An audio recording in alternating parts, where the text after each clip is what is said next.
everybody. So I wanted to give an update on the goats.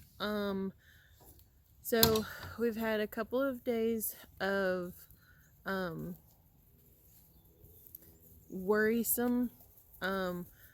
Luna has she's behind me. Well, was. She has been in heat the last couple of days, and yes, I know Frost is right there.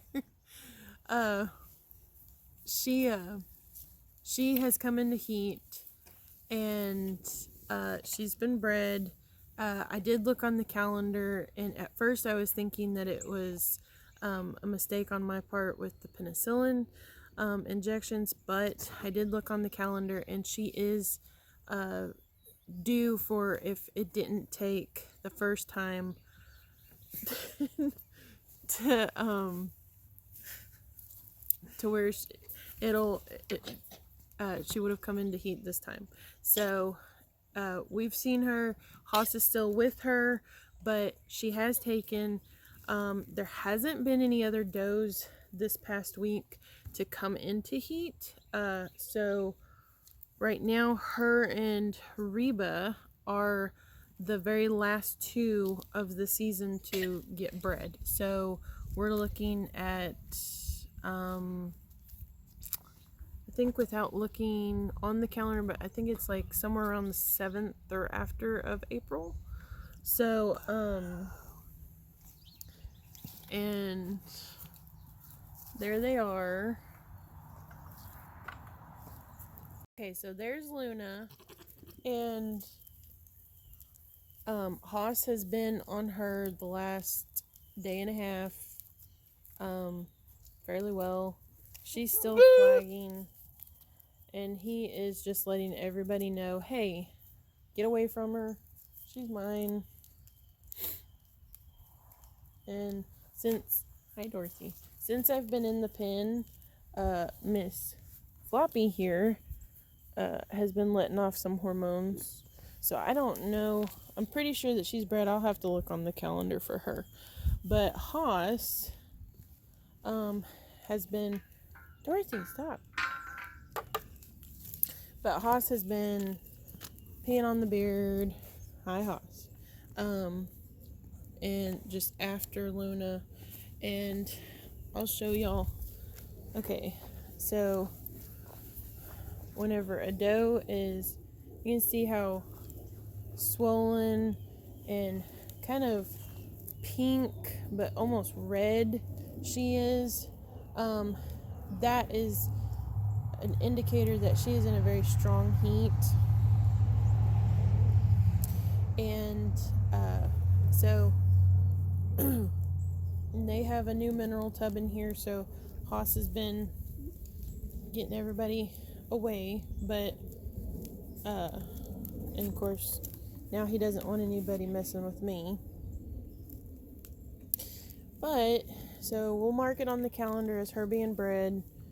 But so far all the girls in here haven't gone back into heat, and I'll be checking the calendar and I'll give y'all an update later on. Alright, so these guys are gonna get another pumpkin.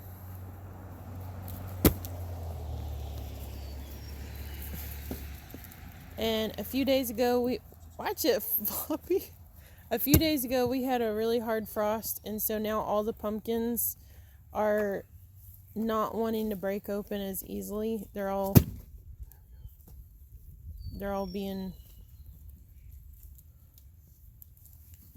judgmental. Stupid squashies. Let me get the sticker off. That's evident. I don't want them to eat it. Oh, it's sticky.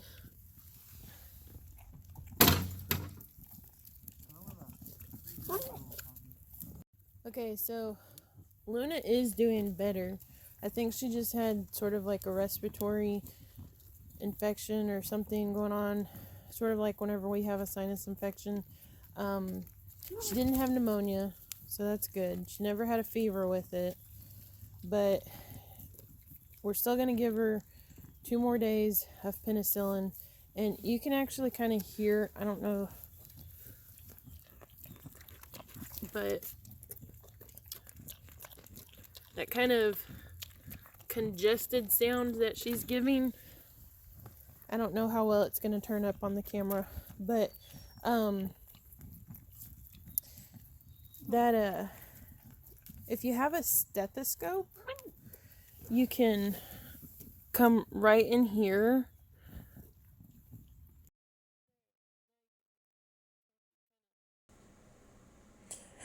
Okay, whenever I was describing here, what I meant was if you have a stethoscope, you can actually listen to your goat's lungs and it can indicate if they have pneumonia or not.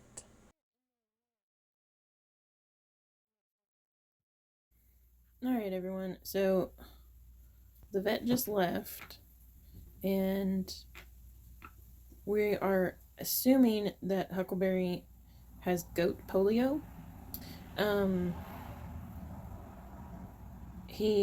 His beard is wet right now because we noticed that he had pooped but didn't notice if he had urinated, and so the vet went ahead and drenched him with fluids to make sure that he's not getting dehydrated, which he's still swallowing, he's still chewing. Whenever a goat grinds their teeth, that usually means that they are in pain. It's not always a given, but that's a good indicator. Now, he is laying down here underneath this heat lamp, and he is shaking right now, but we did just put about 2.5 pints of electrolytes down him, which was not necessarily warm water by the end of it, so he's probably a little cold. But he should, with the heat lamp on and stuff, he should be warming up here pretty soon. And I'm going to shut this door to where the heat will stay trapped in here.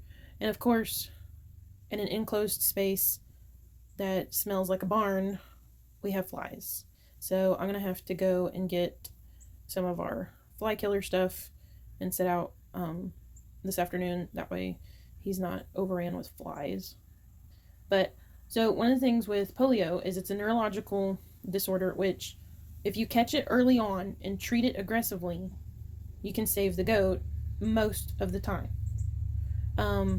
Which I know that we caught this early, and I know that we are treating it aggressively, but we're still, he's still not out of the woods yet. So he's still holding his head down, or his neck and head down, and his head cocked to one side.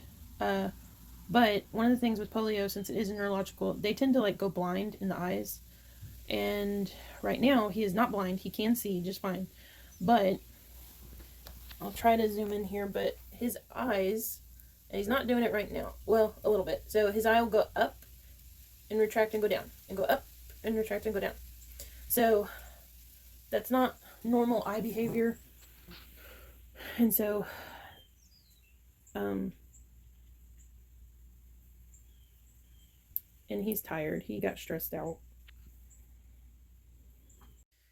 So we are just going to keep a really close eye on him over the next couple of days and just hope and pray that he makes it. I would really hate to lose him. He's a really good buck. And I mean, we're doing the best we can. So it's some of the things that happens with having any type of animal on the farm. You have life, you have death, you have injury, you have illness, and you always want to be prepared. Even if nothing happens, you always want to be prepared. So I'm gonna let him rest, and I will update y'all again later.